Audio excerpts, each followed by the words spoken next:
स्वागत है आपका हमारे इस यूट्यूब चैनल पे।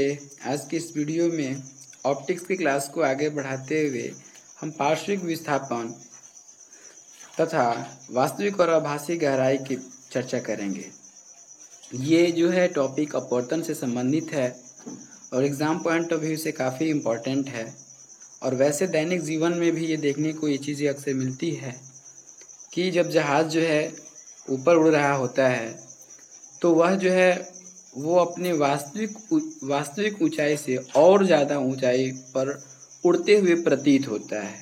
या यदि कभी आप देखे होंगे पानी में कोई चीज़ अगर डूबी हुई होती है तो वो अपने सतह से या अपने एक्चुअल पोजीशन से उठी हुई प्रतीत होती है। तो ये फिजिकल घटनाएं जो है जो घटित हो रही है ये सब दिखने वाली चीज़ें हैं और आज हम इसी के बारे में इस वीडियो के माध्यम से चर्चा करेंगे।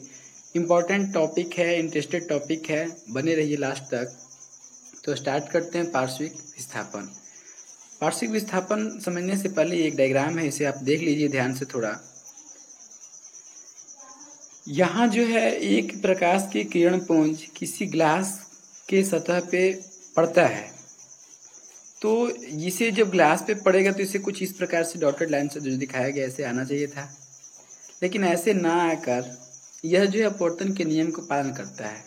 और विरल माध्यम है ऊपर में और नीचे में ये ग्लास है तो सघन माध्यम है, तो यह अपने पथ से परिवर्तित हो जाता है और यह अभिलंब की ओर मुड़ जाता है। मतलब कि यह अपवर्तन के नियम का पालन करके अभिलंब की ओर, विरल माध्यम से सघन माध्यम में जा रहा है तो अभिलंब की ओर मुड़ जाता है। और पुनः देखिए कि ग्लास से फिर से यह एयर में जा रहा है, तो जब फिर से ग्लास से एयर में जाएगा तो फिर से प्रवर्तन के नियम को पालन करेगा और इस बार जो है सघन माध्यम से विरल माध्यम में जा रहा है तो यह अभिलंब से दूर हो जाता है। और इस प्रकार कुछ हम देखते हैं कि जो प्रारंभ में जो ये प्रकाश की किरण पुंज चला था KL जिसे डोनेट किया गया है वो यहाँ आकर रुका और फिर यहाँ से ये कुछ इस प्रकार से चलने लगा। और अगर हम इस लाइन को पीछे बढ़ाते हैं तो ऐसे हमें देखने को मिलता है कि यह जो दोनों लाइन है ये एक दूसरे के समानांतर है।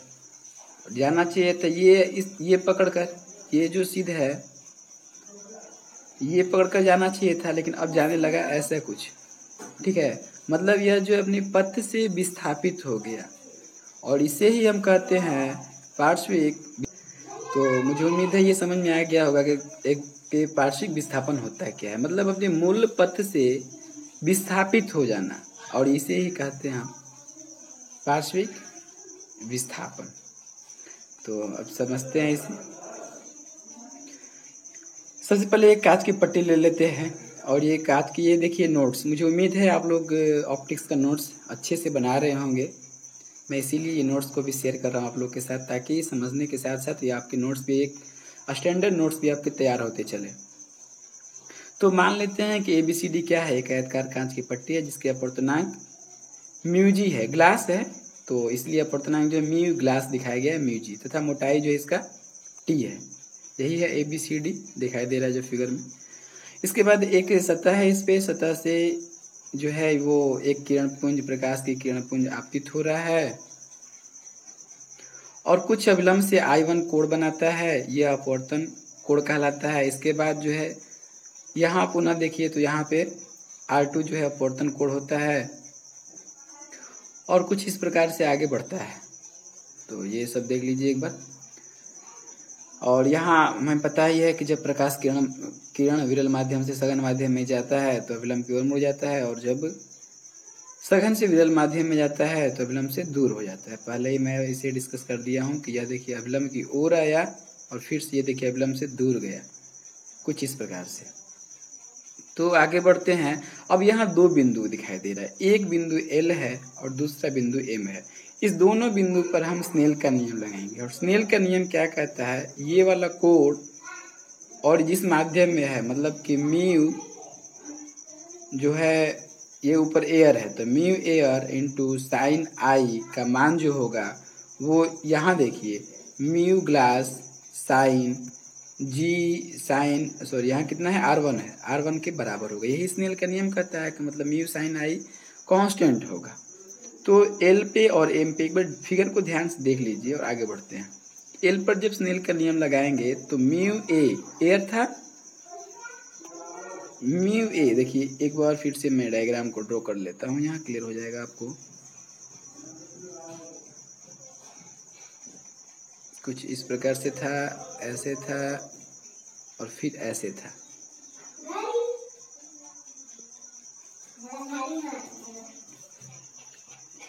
तो यहाँ देख लीजिए म्यू ए साइन ए,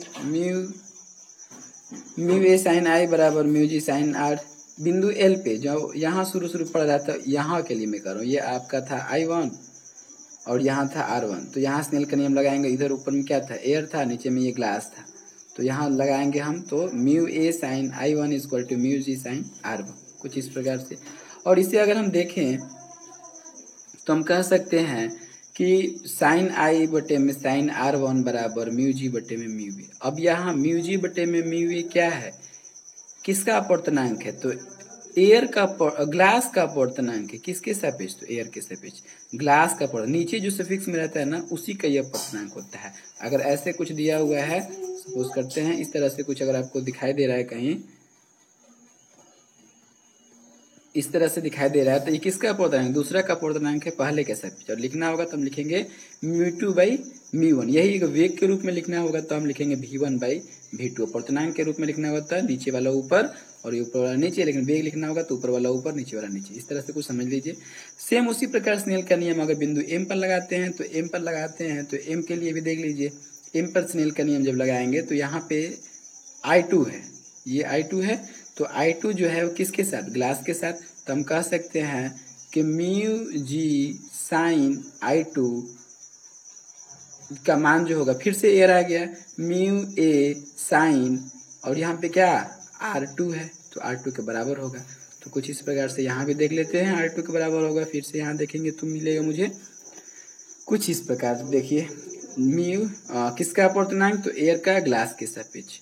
और यहाँ से ये दोनों देखिए तो mu G by mu A आया है और यहाँ mu A by mu G है, मतलब एक दूसरे के जो है ये विपरीत है। और यही उत्क्रमणीयता का सिद्धांत कहलाता है। उत्क्रमणीयता, प्रकाश की उत्क्रमणीयता का सिद्धांत जो है वो ये है कि यदि प्रकाश की किरण पुंज बहुत सारे अलग अलग सतह से जाता है, अपवर्तित और प्रवर्तित होता है, और प्रवर्तित होने के बाद अगर आगे बढ़ता है, तो यदि प्रकाश की दिशा को बदल दिया जाए, मतलब इधर से आ रहा था अब इधर से कर दें, तो यह अपने पथ का अनुसरण करेगा, चाहे वो अपवर्तन प्रवर्तन कितना भी हो जाए, यह प्रकाश का जो पथ था उसका अनुसरण करेगा। और इसी को ही कहते हैं हम उत्क्रमणीयता का सिद्धांत। और यहाँ से भी आप देख लीजिए, ये म्यू जो है ए जी जो है वो 1 बाई जी म्यू ए के बराबर होगा, मतलब ग्लास का अपवर्तनांक एयर के रेस्पेक्ट में जो होगा उसके विपरीत, उसके इन्वर्स जो होगा अब एयर का अपवर्तनांक ग्लास के रिस्पेक्ट में होगा। यहाँ देख लीजिए उदाहरण के लिए दिखाया गया है, सापेक्ष कांच वायु का सापेक्ष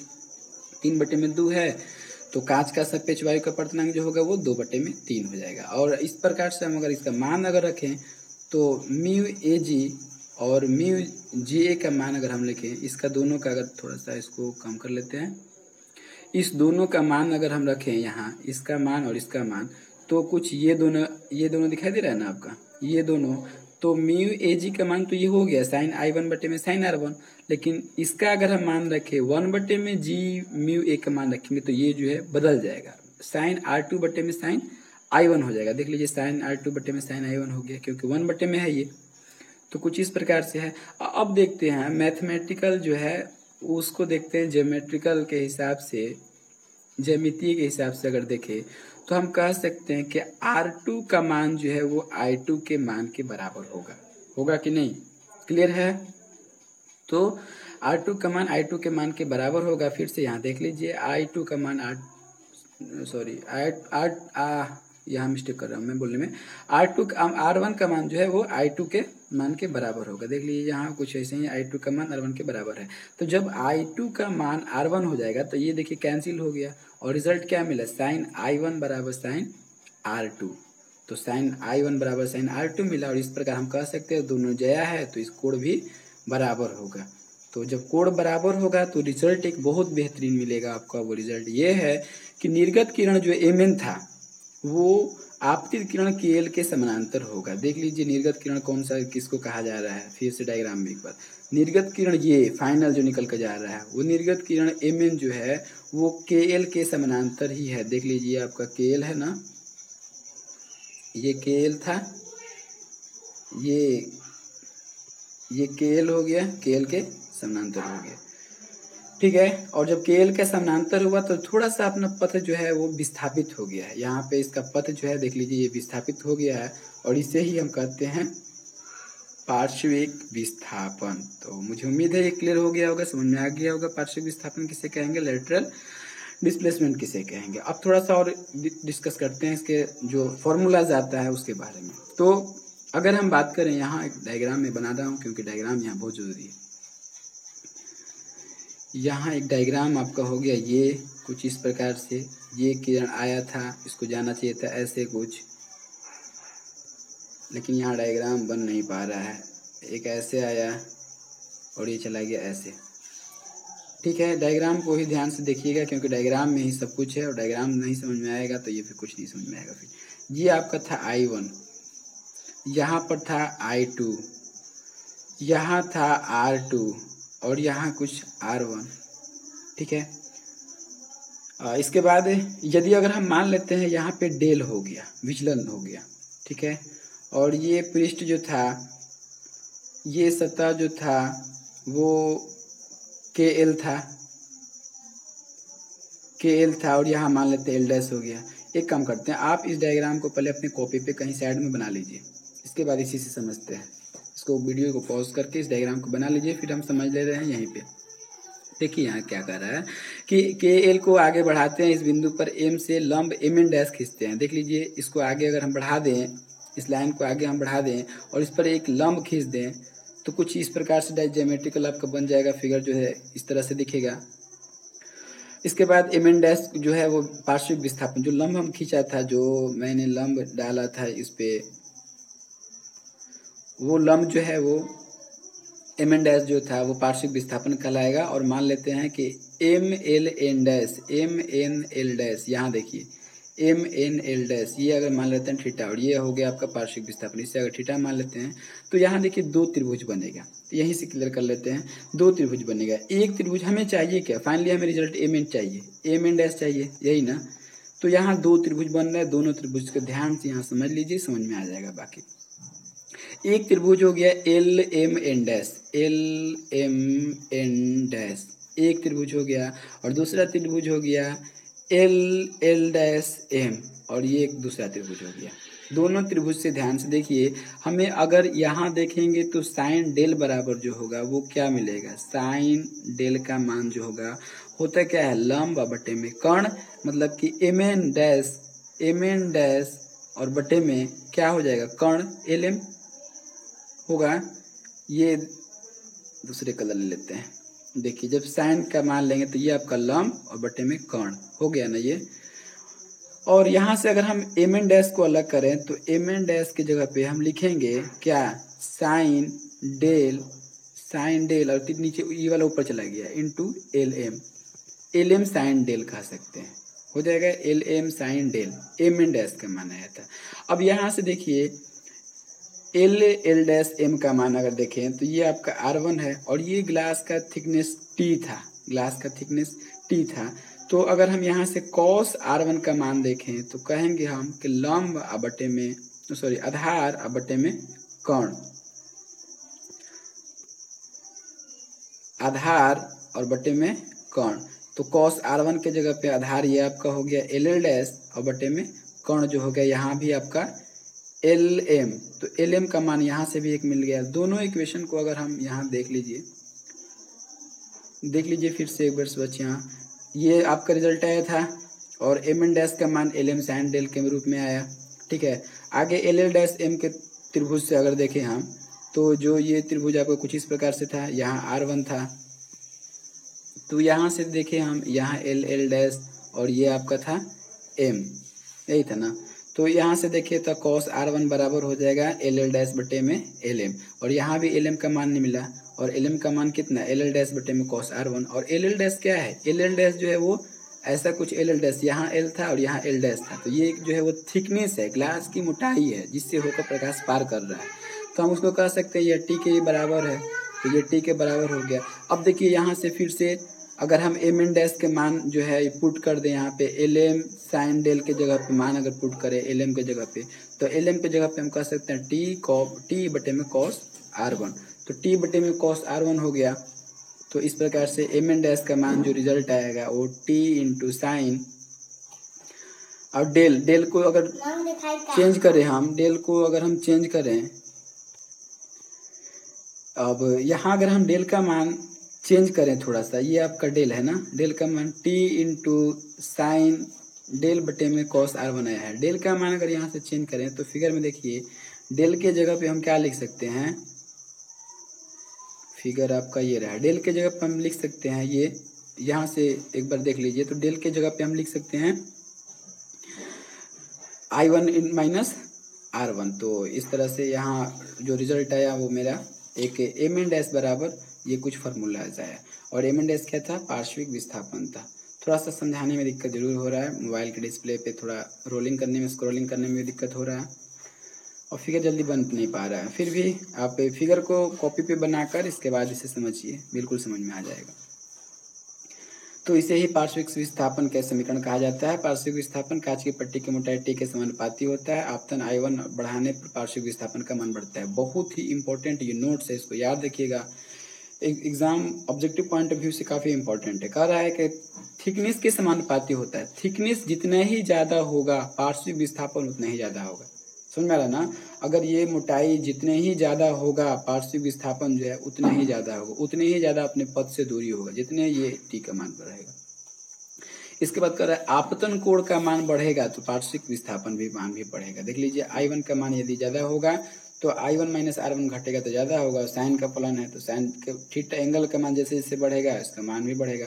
तो आपतन कोण का मान अगर बढ़ेगा तो भी पार्श्विक विस्थापन बढ़ेगा, और इसके बाद थिकनेस बढ़ेगा तो भी पार्श्विक विस्थापन बढ़ेगा। और पार्श्विक विस्थापन किस किस पे निर्भर कर रहा है, तो आपतन कोण, अपवर्तन कोण और थिकनेस पे निर्भर कर रहा है। उसके बाद उसके फलन जो है साइन कॉस के रूप में।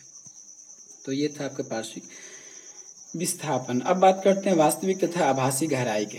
तो वास्तविक तथा आभासी गहराई के बारे में अगर बात करें तो यहाँ देख लीजिए डायग्राम दिखाया गया है। एक आदमी है जो दिख रहा है, दिखाई इसको कुछ इस प्रकार से दे रहा है, यहाँ एक्चुअल में वस्तु है दिखाई दे रहा है, यहाँ पे उठा हुआ भाग दिखाई दे रहा है। अब यहाँ डायग्राम, ये वाला डायग्राम समझते हैं। इस डायग्राम में देखिए दो किरणपुंज है, एक किरणपुंज जो है एकदम ऐसे आ रहा है और एकदम लंबवत इसी तरह निकल जा रहा है बिना विचलित हुए, और दूसरा किरणपुंज जो है यहाँ से बिंदु ओ जो है कोई ऑब्जेक्ट रखा हुआ है इस पे से, तो इस पे से देखिए ऐसे जा रहा है, कुछ जाना चाहिए था इसको ऐसे, लेकिन ये जो इधर जो माध्यम है वो माध्यम में मान लेता हूँ सघन है, ऊपर का माध्यम जो है वो विरल है।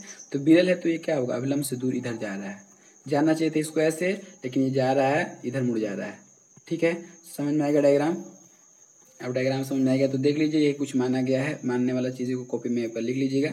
अब यहाँ मैं 2-3 त्रिभुज है उसके बारे में दिखाता हूँ आपको। यहाँ त्रिभुज जो है AOB, यहाँ देखिए तो AOB, ये त्रिभुज AOB ये किसके बराबर होगा, OBN के बराबर होगा।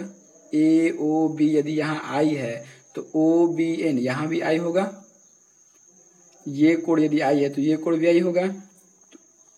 ये हो गया AOB बराबर I हो गया। ठीक है, इसके बाद AIB जो है, अब देखिए यहाँ पे AIB जो है वो देखिए तो ये यदि R है तो इसके बाद अगर कहीं भी खींच दें तो यहाँ भी R होना चाहिए, तो ये इसके बराबर हो गया। वही चीज यहाँ दिखाया गया है।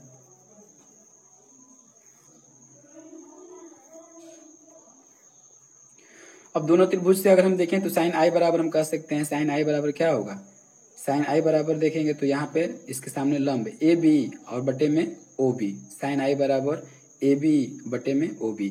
उसी प्रकार साइन R बराबर देखें हम तो AB और बटे में IB। I जो है जहाँ इमेज बन रहा है इसको अगर हम पीछे किए, इसको अगर हम जो मेरा OB गया है और OB जाने के बाद OC इस तरह से चला गया है, अपवर्तन के बाद OC को अगर पीछे अगर बढ़ाते हैं तो पता चलता है कि वस्तु जो है O पे नहीं है बल्कि I पे है, तो वही I दूरी है, इमेज है। तो इस प्रकार से साइन R बराबर AB बटे में IB हो सकता है, कह सकते हैं, इस तरह लिख सकते हैं इसे। यहाँ प्रकाश की किरण सघन माध्यम से विरल माध्यम में जा रहा है। ध्यान दीजिए, यहाँ शुरू में ही कहा है कि ये माध्यम सघन है और ये माध्यम जो है वो विरल है, तभी ये अविलंब से दूर की ओर गया है। ठीक है, अब सघन से माध्यम गया है तो हम कह सकते हैं ए म्यू डब्ल्यू, मतलब कि वाटर का अपवर्तनांक एयर के सापेक्ष, तो साइन आर बाई साइन आई। और इस प्रकार से हम साइन आर की जगह पे हम ये वाला जो फॉर्मूला था, ये वाला मान दोनों का अगर हम यहाँ रख दें, दोनों के मान को अगर हम यहाँ रख दें तो कुछ मिलेगा मेरा ओ बी बटे में आई बी, ये कुछ इस प्रकार से ये रिजल्ट मेरा देगा। तो हम कह सकते हैं कि अपवर्तनांक जो वाटर का अपवर्तनांक एयर के सापेक्ष वास्तविक गहराई है बटे में आभासी गहराई, तो इसे याद रखिएगा।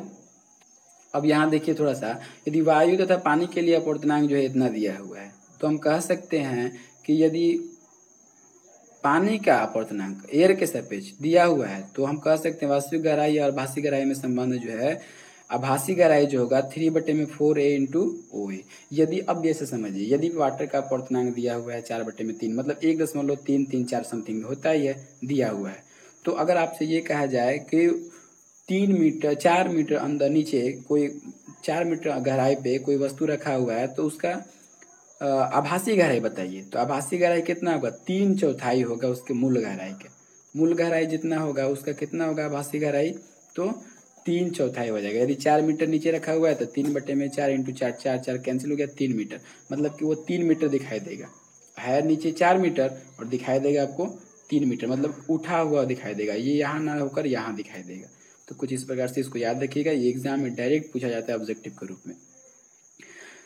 अगर हम स्थिति के बारे में बात करें तो स्थिति कुछ इस तरह से देखते हैं कि अगर विस्थापित आभासी विस्थापन AX है, यही था ना आपका, ये आपका यहाँ पे O था और यहाँ I था और ये A था, तो कितना विस्थापन हुआ, तो विस्थापन कितना हुआ, तो कुल दूरी OA, अब माइनस ये दूरी को हटा देंगे तो ये जो दूरी होगा ये वाला, यही आपका विस्थापन होगा। और विस्थापन इसको हम x से सूचित करते हैं अगर, तो विस्थापन x होता है। और इसे अगर हम OA यहाँ पे कॉमन ले लेते हैं तो OA कॉमन लेंगे तो हम कह सकते हैं 1 माइनस AI बटे में OA, क्योंकि इसका मल्टीप्लाई कीजिए, देखिए ना सिंप्लीफिकेशन है ये चीज़ें, ये OA कैंसिल हो जाएगा। यहाँ देख लीजिए इसका रिजल्ट, इसको हम ऐसे लिख सकते हैं ना, और ये AI बटे में OA का मान जो है वो होगा 1 बटे में म्यू, कुछ इस प्रकार से, क्योंकि ये जो है आपका मान आया था, यहाँ देखिए ध्यान से, ये मान जो आया था वास्तविक गहराई बटे में आभासी गहराई का मान ये था म्यू डब्ल्यू, तो अब आभासी गहराई बटे में वास्तविक गहराई का मान कर देंगे तो 1 बटे में हो जाएगा। तो ये रिजल्ट आपका यहाँ कुछ इस प्रकार दिख रहा है। हम कह सकते हैं वो क्या था, वो थिकनेस था, पूरी बाल्टी के जब पानी जितना भरा हुआ था ये पूरा गहराई था, थिकनेस था। तो ये कुल गहराई कह सकते हैं आप, थिकनेस T, तो T-1 इंटू इतना। तो ये आपका एक फॉर्मूला है। आभासी कितना विस्थापित हुआ, वो यहाँ दो विस्थापन के बारे में बात किया जा रहा है, एक पार्श्विक विस्थापन, दूसरा आभासी विस्थापन। तो पार्श्विक विस्थापन यहाँ देखने को मिला था आपको इस डायग्राम में, पार्श्विक विस्थापन तो जो था वो यहाँ दिखाई दिया था, और आभासी विस्थापन जो था वो आभासी विस्थापन यहाँ देखिए कुछ इस प्रकार से है। अब जैसे हम एग्जाम्पल अगर इसका देखें तो जब भी हम ग्लास में पेंसिल को डालते हैं तो उस समय पार्श्विक विस्थापन होता है, मुड़ा हुआ प्रतीत होता है, दिखाई देगा कि मुड़ा हुआ है, पार्श्विक विस्थापन होता है। लेकिन यदि सिक्का को पानी में डाल दें तो ऊपर उठा हुआ दिखाई देता है, तो उस समय वो आभासी विस्थापन के बारे में बात करते हैं। तो आभासी विस्थापन के लिए फॉर्मूला याद रखिएगा। यहाँ काफ़ी इंपॉर्टेंट नोट्स है, इस नोट्स को आप बहुत अच्छे से याद कर लीजिएगा। देख लीजिए, कहा जा रहा है कि सघन माध्यम में स्थित वस्तु विरल माध्यम से देखा जाए तो वास्तविक गहराई हमेशा बड़ा होगा आभासी गहराई से। अब यहीं पे एग्जांपल में देख लीजिए, यहाँ कौन सा माध्यम है, तो ये माध्यम सघन है और ऊपर में विरल है। तो जब सघन माध्यम से में वस्तु हो, जब सघन माध्यम में वस्तु हो और विरल माध्यम से देखा जाता है तो वास्तविक गहराई बड़ा होगा, आभासी गहराई छोटा होगा। देख लीजिए, यहाँ से हम देख रहे हैं किसमें, यहाँ पानी में हम देख रहे हैं यहाँ से, तो ये एयर है, इधर पानी है, तो ये विरल सघन माध्यम में, तो सघन माध्यम में वस्तु को देख रहे हैं तो आभासी गहराई जो है वास्तविक गहराई की तुलना में छोटा है। लेकिन यही यदि उल्टा कह दें तो उल्टा करने पर जो है स्थितियां भी उलट जाएगी। यदि विरल माध्यम में वस्तु को सघन माध्यम से देखें तो वास्तविक गहराई जो है छोटा होगा, आभासी गहराई बड़ा होगा। अब यहाँ दोनों एग्जाम्पल आपको क्लियर हो जाएगा। एक एग्जाम्पल लेते हैं कि यदि हम पानी में स्थित कोई वस्तु को देखते हैं बाहर से, तो बाहर से जब भी देखेंगे तो ये उठा हुआ भाग देगा, मतलब कि ये आभासी गहराई जो है वास्तविक गहराई के तुलना में कम होगा, क्योंकि हम सघन माध्यम में वस्तु को देख रहे हैं, विरल माध्यम से। लेकिन यही अगर जहाज जो है ऊपर में उड़ती है और ऊपर हम इसको देखते हैं,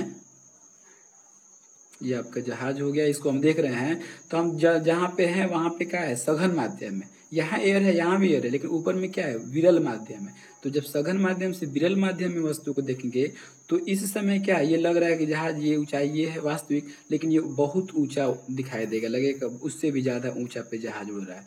तो कुछ इस प्रकार से विरल माध्यम से सघन माध्यम में जब देखेंगे तो गहराई जो है, आभासी गहराई जो है बड़ा हो जाएगा, इसीलिए लगता है कि जहाज जो है बहुत ऊंची दूरी पर या ऊंचाई पे उड़ रहा है। मुझे उम्मीद है ये वीडियोस आपको समझ में आएगा, उपयोगी साबित होगा। इसका नोट्स बनाइए। मैं खुद इसे अच्छे से समझा नहीं पा रहा हूँ, इस पे ये सब चीज़ें बोर्ड पे समझाने में थोड़ा मज़ा ही इसके मज़ा कुछ और होता, और ज़्यादा अच्छे से समझ पाते आप, समझा पाता मैं। बट फिर भी मुझे उम्मीद है कि ये वीडियो पसंद आया होगा। Thanks for watching this video.